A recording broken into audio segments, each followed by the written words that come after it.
After receiving my cancer diagnosis, I couldn't bring myself to tell my family. The medical report had been sitting untouched on the table for 3 days, right in plain sight. Not a single question, no concerned glances. It wasn't until the 4th day, when I missed making dinner because of a follow-up appointment, that the phone calls started flooding in. By the time I stepped out of the doctor's office, evening rush hour was in full swing. In one hand, I gripped my medical file and a bag of prescriptions. In the other, groceries I had absent-mindedly picked up. Squeezing onto a crowded bus was a struggle, but just as I managed, my phone started buzzing wildly. A kind young woman, noticing my predicament, offered to hold my grocery bag, giving me just enough room to fish my phone out of my coat pocket. Leona's voice shot through the receiver, sharp and demanding. "Clara, why haven't you picked up Zach from school? His teacher just called. He's the only kid left, crying his eyes out." My stomach twisted. Did someone already get him? I told Daniel this morning. He was supposed to pick his son up today. I had a doctor's appointment. She cut me off with an irritated snort. "Oh my God, Clara. What could be more important than Zach? He's still at school, and you need to get there now. I can't leave. I already have dinner plans with my girlfriends. And Daniel, he's been in meetings all afternoon. He probably forgot. This isn't worth bothering him." I opened my mouth to explain that I wouldn't make it in time either, that maybe James could go instead. But she had already hung up. Just before the call ended, I caught her muttering to her friend, "Daniel's mom is so useless. Can't even handle a simple favor. Totally unreliable." A sharp pain clenched my chest. My fingers hovered over my phone, about to dial James. But then I hesitated. The doctor's words echoed in my mind. "Your body is already weak. You need support. You must avoid stress and household chores as much as possible." So be it. If I was no longer good enough to help, maybe it was time for everyone else to take responsibility. He was their child, not mine. Dazed, I sat on the bus, missing my stop entirely, until my phone rang again. This time, it was James. "Clara, have you been wandering around all day? Do you even realize Zach is still at school? Leona called me in a panic. Said she tried reaching you, but you wouldn't pick up. The teacher's been waiting. Can you imagine how upset Zach must be?" His voice was full of reprimand, pressing down on my already exhausted heart. I stayed silent until he finally stopped. Then I spoke, quiet but firm. "He has a mother and a father. Maybe they should stop relying on an old woman to do everything." The shift in my tone, cold, distant, caught him off guard. There was a pause. Then his voice snapped, irritated. "Clara, what kind of talk is that? Zach is our grandson. Is this really the attitude a grandmother should have? Forget it. I'll go pick him up myself. Just go home and get dinner started. The kids have been working hard all day. They shouldn't come home to an empty table." I wanted to tell him I wasn't feeling well, that after all the hospital visits, my body was already drained, but the words wouldn't come. Years of swallowing my exhaustion, my aches, my needs, it had never changed anything. At best, I'd get a dismissive, "You're being dramatic." So this time, I said nothing. I just ended the call. James had always lived an easy life. Born into a well-off family, his path had been smooth from the start. A distinguished, cultured man, admired, respected. He had never worried about laundry or cooking, never had to concern himself with the messier parts of life. That was my role. I had picked up where his mother left off, seamlessly maintaining the household so he could focus on his passions. Even after retirement, his days were full. choir practice, dance lessons, violin recitals, while I remained tethered to the kitchen, the house, the routine. I once had dreams, too. I had studied painting, like him. My professors saw promise in me. But then I met James.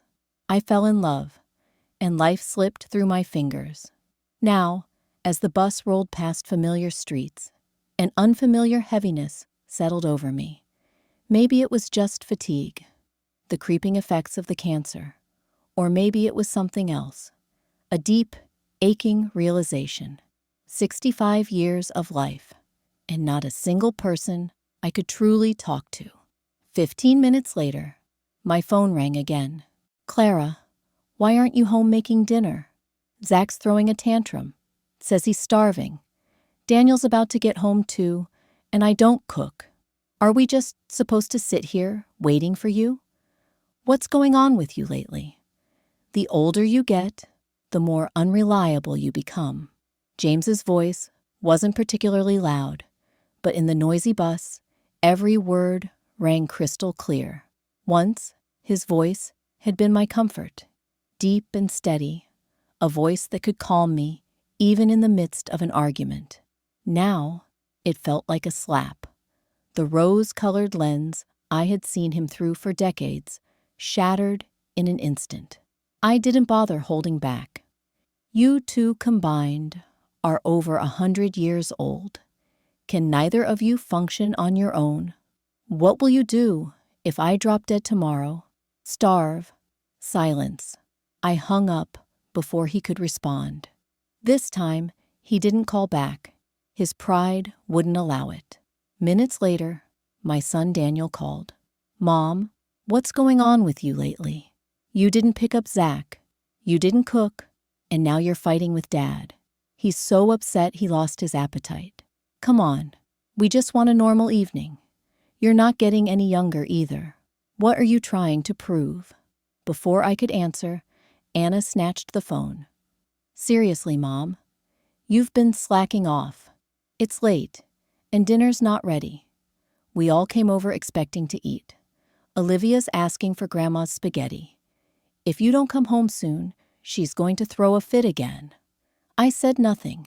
For years, they had built their lives around mine, choosing houses close by so I could always be there to help, picking up their kids, cooking their meals, keeping their routines seamless. But now, I had one clear thought.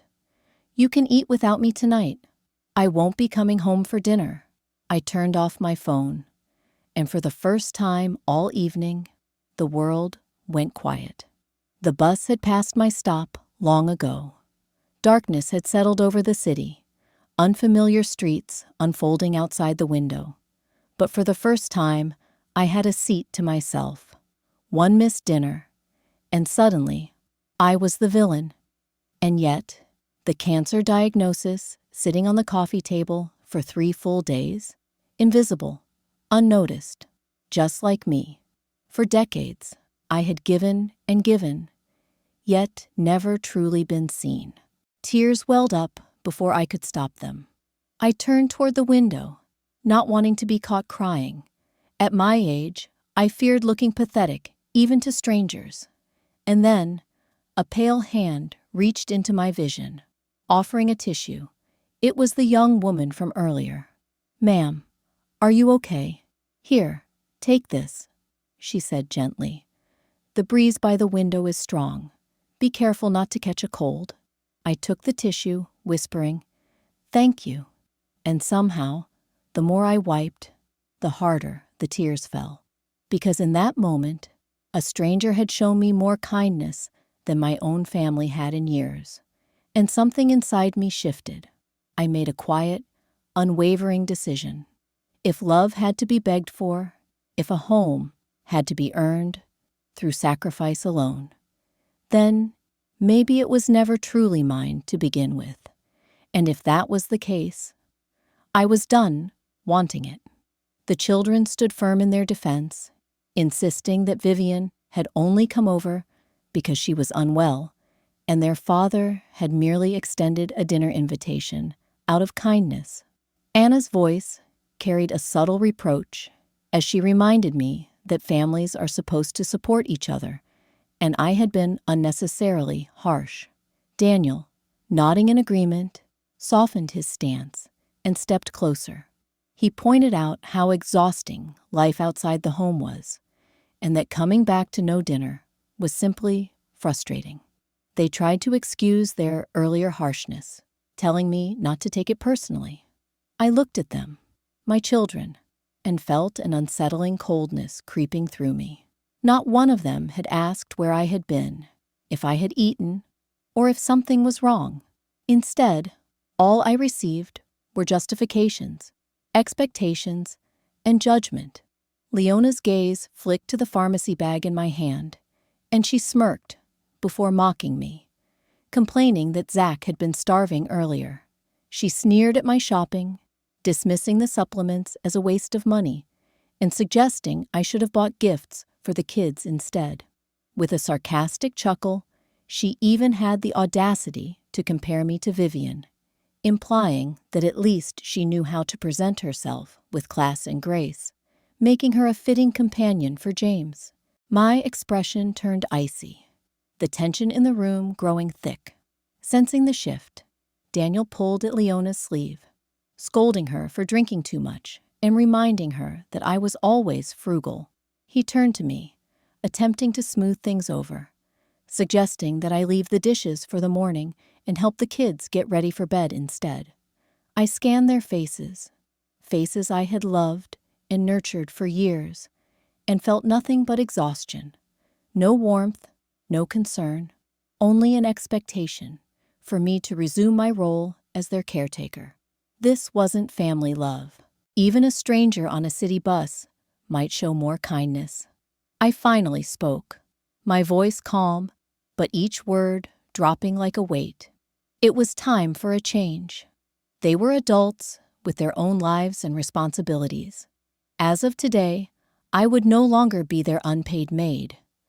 No more school pickups, no more dinners, no more unappreciated housework. If they needed something done, they could figure it out themselves. And if they felt an urge to care for someone fragile, they were welcome to. But they shouldn't expect me to be part of it. The silence that followed was deafening. Daniel was the first to break it, his voice laced with disbelief, insisting they all worked full-time jobs and couldn't manage without me. Anna quickly chimed in, pointing out that they didn't get home until late. So who would cook dinner? Leona scoffed, claiming they never saw me as a maid. But someone had to handle things at home, since James was always busy. After all, I didn't have a job. Wasn't it just something to keep me occupied?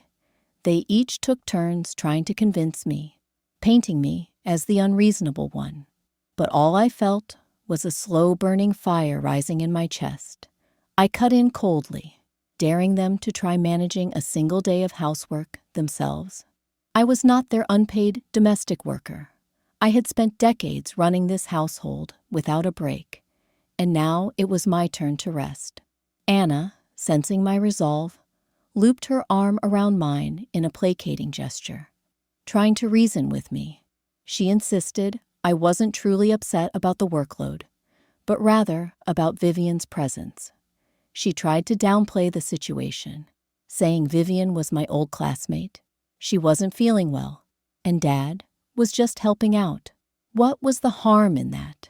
Her words only made my chest tighten further, the dull ache beneath my ribs intensifying. I gently pulled my arm away, locking eyes with her. My voice remained steady, but sharp. First, being at home didn't mean I had been resting. If they doubted that, they could take turns with the chores starting tomorrow. Second, Vivian was their father's guest, not mine. I wouldn't speak on what went on between them, but I refused to be used as a buffer to avoid uncomfortable truths. Perhaps it was the unfamiliar firmness in my voice, but the room fell into a heavy silence. Even the air felt still. Then, Vivian stepped forward, delicately dabbing at the corners of her eyes, her voice trembling just enough to sound sincere. She apologized, claiming she never meant to come between James and me, and had overstayed her welcome. Without waiting for a response, she hurried to gather her things and left, the children flustered as they scrambled to offer reassurances. The moment the front door shut, a sharp slam echoed through the dining room. James had struck the table so hard that the plates rattled. His voice erupted, accusing me of picking fights since the afternoon. Was this really about dinner? Or was it because he had taken care of Vivian? He furiously reminded me that she had been running a fever, and yet I was still making a scene. His voice grew louder, sharper, accusing me of growing petty with age, of shrinking in spirit instead of broadening my heart. Then, without another glance, he grabbed his coat and stormed out after her. If they all thought I had grown petty, then fine. I would be petty to the end. Without hesitation, I went straight to the bedroom and began packing. Not just for the night, not just for some space. I was leaving for good. The doctor had already warned me that I needed peace, not stress. But barely half an hour in this house had my chest tightening and my breath uneven. James hadn't been gone long before the children returned, assuming this was just another emotional outburst. They tried to justify things. Dad was only walking Vivian home. There was nothing between them. And besides, he was too old for anything like that. They assured me they had bathed the kids, so I should rest and be ready to cook breakfast and do school drop-offs in the morning. Their voices blurred into the background, a dull hum of rationalizing and delegating. I shut the bedroom door without a word. Packing didn't take long. A few clothes, my documents, some jewelry, a charger. That was all I needed. After decades in this house, it was almost laughable how little felt worth taking. The rental properties my parents had left me were still under my name, bringing in a steady income. I had quietly saved money for years, pinching pennies while raising a family that never thought to ask if I had enough for myself. I had once planned on giving those properties to the kids when I turned 80. Thank God I hadn't done it yet. I rolled my suitcase down the hallway. Anna's family had already left. Daniel was bathing Zach. No one noticed me leave. I didn't care. I didn't say goodbye. The night air hit me like a quiet relief. For a moment, I hesitated. Where would I go? They had always said I was sheltered, that I hadn't seen the world. Maybe now was the time. If my illness truly couldn't be cured, then I refused to spend the rest of my days in a kitchen or a laundry room. Radiation treatments wouldn't begin for another week. I had a few days to myself. I didn't know how to book plane tickets online, so I did the simplest thing. I hailed a cab to the airport. Standing in the terminal, I watched the destination board flicker with names. I picked a city I had always wanted to visit. I walked up to the counter and bought a ticket for the next available flight. Before boarding, I sent a single message to my family, just enough to keep them from calling the police. I'm going on a trip. Don't bother me. Then, I turned off my phone. Clara had been staying in the guest room, barely responding as Vivian talked in a tone that seemed a little too casual. She complained about how James refused to hire a full-time housekeeper, making life harder than necessary. But Clara wasn't interested in small talk. She had come back for one reason. Meeting James's gaze, she spoke clearly. James, I want a divorce. His reaction was brief, but telling. Panic, helplessness, before he quickly masked it with his usual composure. He dismissed it as a bad joke, but Clara stood firm. She was done living her life in the kitchen. James, however, refused to accept it. Before they could say more, the front door swung open, and their grandchildren rushed in, excited to see her. But the moment they noticed Vivian, they ran straight to her instead, calling her their fairy grandma. The sting was quiet, but deep. Moments later, their children, Daniel and Anna, arrived, hugging Clara and expressing relief that she was back, only to immediately pile household concerns onto her. Just as they began praising Vivian for her help, James slammed his glass onto the table. His voice was low but sharp as he scolded them all, demanding they stop treating their mother like a maid. It was the first time Clara had ever seen him defend her, but she had already made up her mind. Calmly, she told him they would meet at the lawyer's office the next morning. James's face paled. Daniel and Anna, stunned, immediately protested. They assured Clara that Vivian had done nothing wrong and insisted she was overthinking things, but Clara wasn't interested in explanations. This was her decision. When her children tried to convince her she was too old to start over, she shut them down. Legally, she had everything she needed to live comfortably. The realization hit them. She had planned this all along. James, still hoping she'd change her mind, remained silent until Clara made it clear. If he didn't want to look foolish in front of Vivian, he needed to handle this divorce cleanly. His pride wouldn't let him refuse. The next morning, they finalized everything, and just like that, Clara walked away, lighter and freer. She moved into a small apartment, simple but perfect for her new life. Grace, the young woman she'd once met on a bus, helped her find a place and even connected her with a caregiver for her treatment. Clara, in turn, took her out to dinner to thank her, appreciating the warmth of real conversation after so many years. But her family wasn't done trying to pull her back. Messages flooded the group chat, pleading, criticizing, warning her she'd regret it. And then Daniel sent the one that cut the deepest. If she walked away now, she shouldn't expect anything from them in the future. Without hesitation, Clara blocked them all, everyone except James, since they still had paperwork to finalize. That night, for the first time in years, she slept soundly.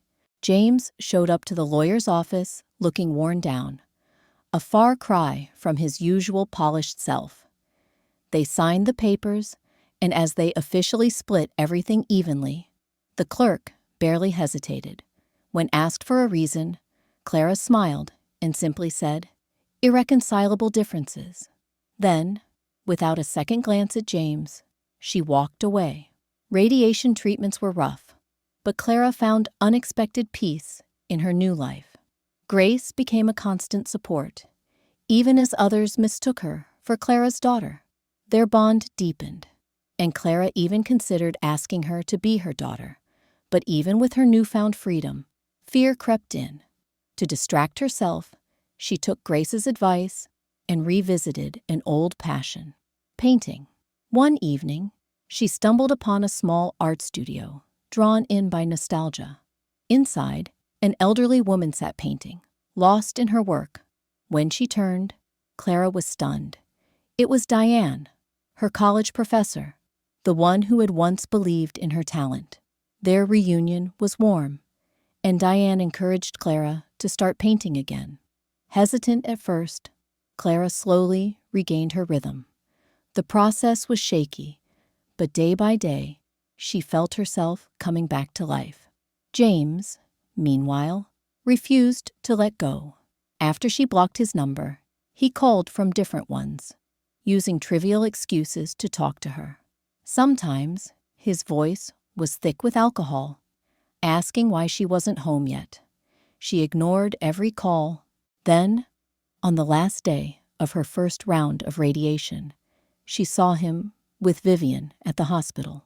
James was tending to her with quiet care, adjusting her sunglasses, making sure she was comfortable. It was a tenderness Clara had never received from him. Seeing them together, she realized James had always been capable of love.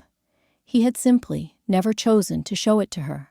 Their eyes met, and James immediately stormed over, accusing her of following him. Vivian tried to explain, but Clara wasn't interested. "We signed the papers," she reminded them. "He's a free man." Grace, ever protective, stepped in, firmly reminding James to keep his hands to himself. Then, noticing Vivian's fever, she coldly instructed her to wear a mask. James, only now realizing Clara was sick, panicked. "Is it serious? Should I call someone?" he asked, suddenly desperate. Clara's voice remained neutral. "I'm being discharged tomorrow, but thanks for your concern." Then she turned and walked away. James looked like he wanted to follow, but Vivian stumbled, and he had no choice but to catch her. Clara didn't wait to see what happened next. She had already moved on. The moment I saw James with that weary look on his face, something inside me shifted. Grace, ever my anchor, stood beside me, unwavering. That brief exchange at the hospital with my children, Daniel, Anna, Zach, and Olivia, had left them shaken. They hadn't known about my illness, hadn't even thought to check on me. Yet here they were, acting as if they would have done things differently. But life had already taught me better. I had found peace in my solitude, in my art, in my own choices. I didn't need validation from people who had abandoned me when I needed them most. James, now thinner and with a hollowness in his eyes, kept appearing, outside my building, in waiting rooms, even at my art studio. The past was finally catching up with him, but I had already moved beyond it. He wasn't the man I once loved. He was just someone I used to know. Then, one day, a bank notification startled me. $200,000 wired from James. A simple note. "I sold the old house. Thought you might need it for your treatment. James." I didn't need his money. My life was stable. My art was thriving. My finances were secure. Yet, while I hesitated on how to respond, chaos erupted in his household. The children, who had barely acknowledged me, were suddenly furious, arguing over an inheritance they felt entitled to, seeing my worth only in what I could leave behind. So, I returned the money. But that didn't stop James. He showed up again, desperate, clinging to a past that no longer existed. "You returned it. That means I still have a place in your heart, doesn't it? Please, Clara, come home." But I didn't hesitate this time. I refused him. And when his persistence grew exhausting, I moved again, this time without telling anyone. Freedom found me in the places I had once only dreamed of.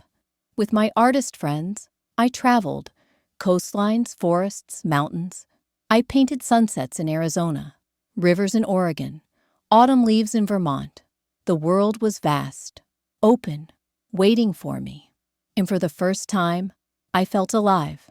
My art flourished, and on my 67th birthday, I held my first solo exhibition.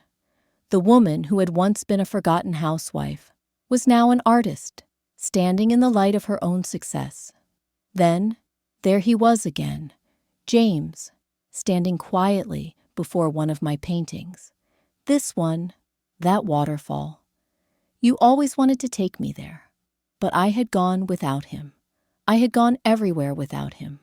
And as my children arrived, their faces stunned, realizing for the first time who I had become, I saw the questions in their eyes, the regret, the disbelief, but I didn't owe them an explanation. James finally understood.